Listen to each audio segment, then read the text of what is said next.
Jumapili Kiboroni kazini. Pasua ndo nyumbani. Nyumbani ni Pasua. Alafu Kiboroni kazini.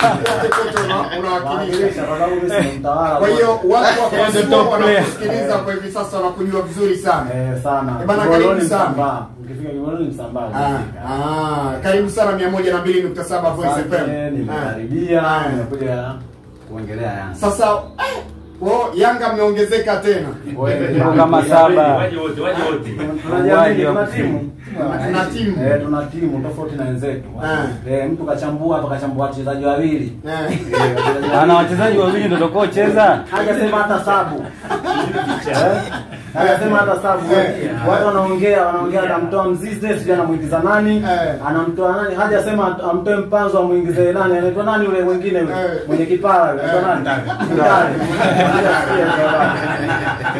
Kwa hiyo Mwamba anachambua mchezaji mmoja tu. Anachambua wachezaji wake wawili tena wanabutua mbele, wanaitwa kubutua mbele.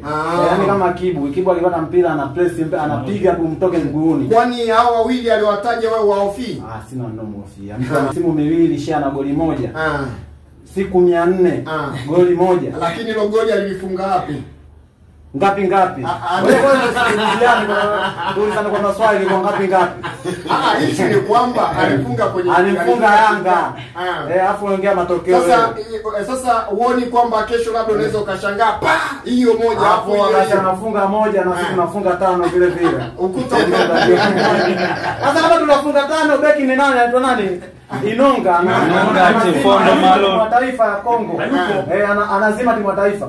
Sembuse Hamza. Hata timu ya taifa ya kwetu haanzi. Kuna nini hapa?